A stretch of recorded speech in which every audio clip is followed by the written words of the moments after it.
وعلى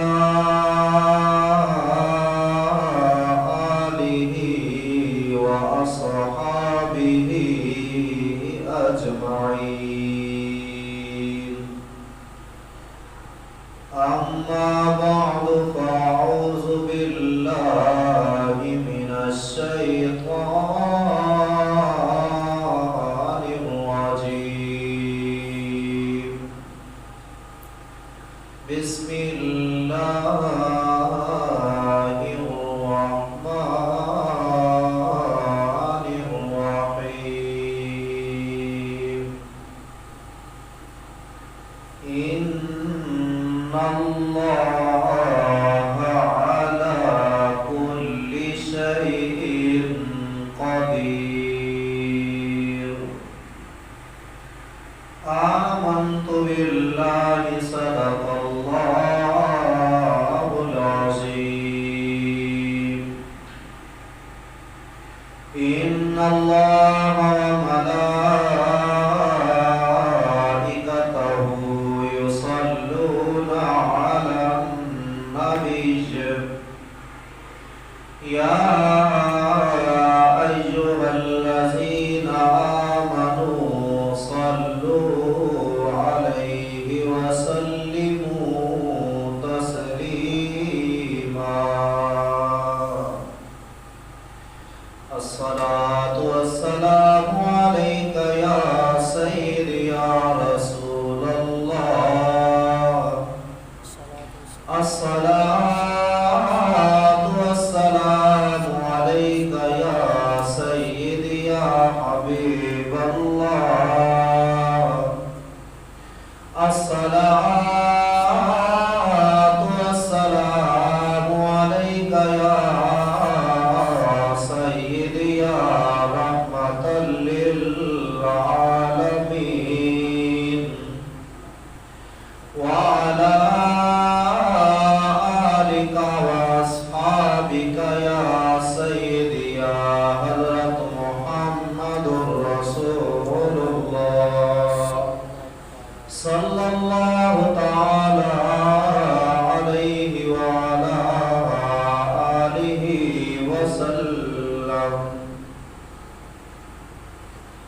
آیا نہ ہوگا اس طرح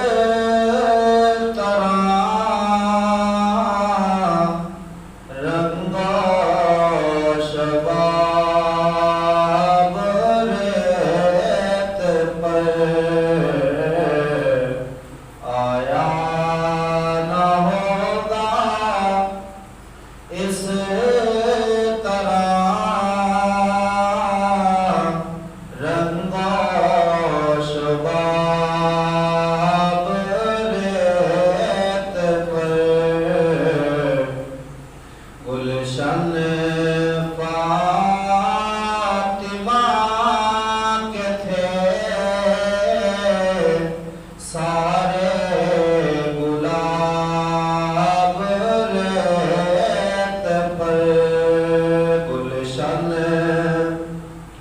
فاطمہ کے تھے سارے گلاب ریت پر. اور عشق میں کیا کٹائی ہے. عشق میں کیا لٹائی ہے. عشق میں کیا کٹائی ہے. عشق میں کیا لٹائی ہے.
معزز دوستو بزرگوں، السلام علیکم ورحمۃ اللہ وبرکاتہ۔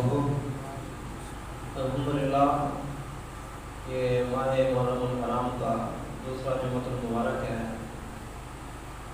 دعائے خالق کائنات اس ماہ مقدس کے صدقے اور آل رسول کے صدقے ہمارے جتنے بھی کبیرہ اور صغیرہ گناہ ہیں خالق کائنات ان کے صدقے معاف فرما دیں اور ہمارا یہ ماننا اپنی بارگاہ میں قبول و منظور فرمائے۔ اللہ رب العزت ہمیں قدم قدم پر نیکیاں عطا فرمائے۔ عزیزان گرامی، گزشتہ جمعۃ المبارک کے اندر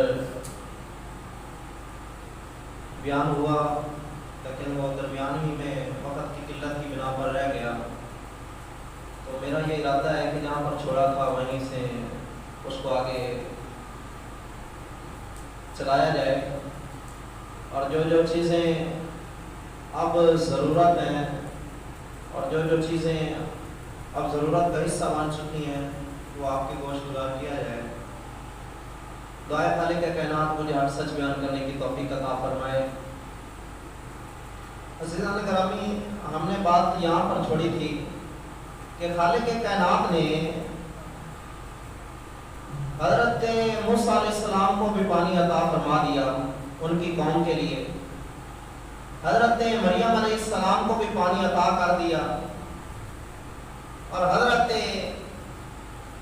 ایوب علیہ السلام کو بھی پانی عطا کر دیا گیا، لیکن حضرت امام حسین کو پانی نہ ملا۔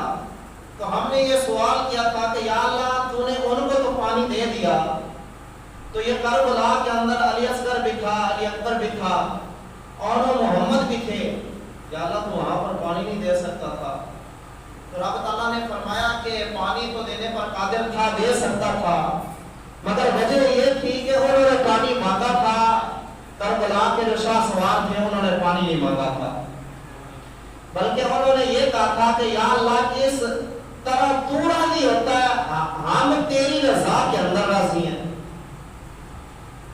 میں نے جو آیہ مبارکہ پڑھنے کا شرف حاصل کیا ہے، خالق کائنات اس کے اندر بیان فرما رہا ہے کہ ان اللہ علی کل شیء قدیر، اللہ ہر چیز پر قادر ہے۔ شیئن مصدر ہے، مصدر جس کا معنی ہے چاہنا۔ انسان کا جو وجود تھا نا وہ ناممکن تھا، لیکن اس نے ناممکن کو اپنی قدرت سے ممکن کر دکھایا۔ اب توجہ ہو تو سبحان اللہ۔ آپ دیکھیں آگ کا کام کیا ہوتا ہے؟ جلا دینا، راکھ کر دینا۔ آگ کے اندر کوئی بھی چیز ڈالی جائے تو آگ اسے کیا کرتی ہے؟ جلا دیتی ہے۔ آپ اپنا ہاتھ آگ کے اندر کریں، آپ کیا کریں گے؟ آپ کے ہاتھ کو جلا دیں گی۔ آپ اس کے اندر کوئی چیز رکھیں وہ اس کو جلا دے گی، کیونکہ آگ کا کام ہی جلانا ہے۔ لیکن اللہ چاہے تو اس آگ کو بھی گلزار بنا دے، اللہ چاہے تو اپنی قدرت سے جو آگ جلاتی ہے اسی آگ کو جلانے کی بجائے ٹھنڈا کر دے، اور اس کا ذکر بھی قرآن مجید فرقان حمید کے اندر بیان کر دے۔ فرمایا قُلْ يَا نَارُ كُونِي بَرْدًا وَسَلَامًا عَلَىٰ إِبْرَاهِيمَ۔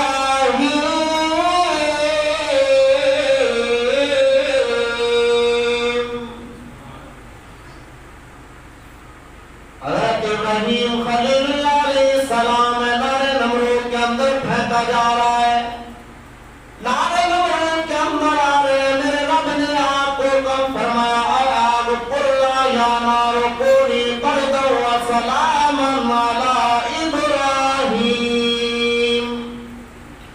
فرمایا اے آگ تو میرے ابراہیم پیغمبر پر ٹھنڈی ہو جا، گلزار بن جا۔ وہ آگ جس کا کام جلانا تھا اس آگ نے جلایا نہیں، بلکہ ابراہیم پیغمبر کو آگ ٹھنڈک پہنچا رہی ہے۔ میں نے کہا جو چیز ناممکن ہو اللہ تعالیٰ اپنی قدرت کے ساتھ اس ناممکن کو ممکن کر دکھاتا ہے۔ میں نے کہا یا اللہ اگر تو ابراہیم پیغمبر کے لیے آگ کو ٹھنڈا کر سکتا ہے، آگ کو ٹھنڈا کر سکتا ہے، تو کربلا کے میدان کے اندر تپتی صحرا پر جب علی اصغر کو اپنی جوانیاں لٹا رہے تھے اور محمد اپنے آپ کو تیری راہ کے اندر قربان کر رہے تھے. یا اللہ تو ابراہیم کو بچا سکتا ہے تو کیا ان کو نہیں بچا سکتا تھا؟ میرا رب فرماتا ہے ہو گئے نا تمہارے سن لو بچانے پر قادر تھا کیونکہ میری شان ہے ان اللہ علی کل شیء قدیر. میں ہر چیز پر قادر تھا.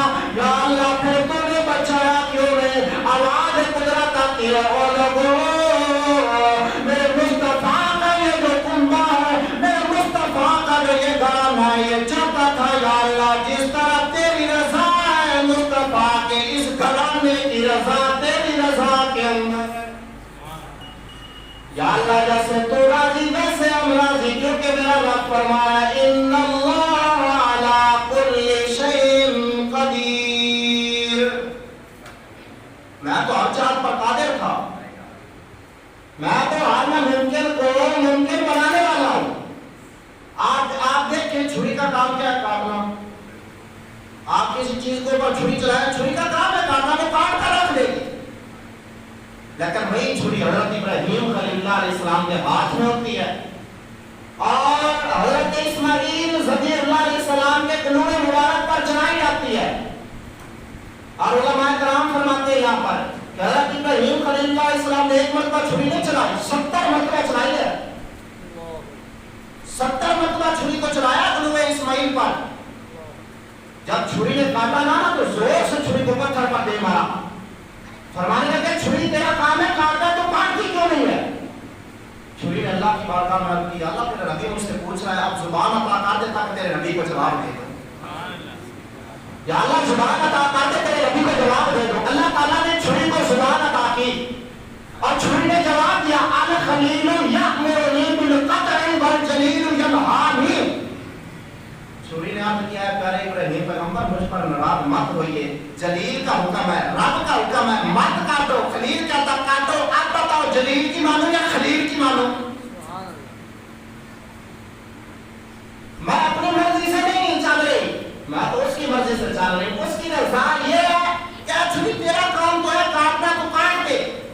تیرے نیچے جو بھی چیز آتی ہے تیرا کام ہے کاٹنا تو کاٹ دیتی ہے. لیکن تجھے میں حکم دے رہا ہوں اسماعیل کے گلوے مبارک تک تراشنا. اب آگے آ جائیں گی. یہ ناممکن تھا کہ چھری نہ کاٹے لیکن اللہ نے اپنی قدرت سے اس ناممکن کو ممکن کر دکھایا کیونکہ اس کی ذات ہے ان اللہ علی کل شیء قدیر. اب آگے آ جائیں گی. حضرت نوح علیہ السلام ہے طوفان نوح آیا. طوفان کا کیا معنی ہوتا ہے؟ بہا لے جانا غرق کر دینا. طوفان کا کام ہے بہا کر لے جانا.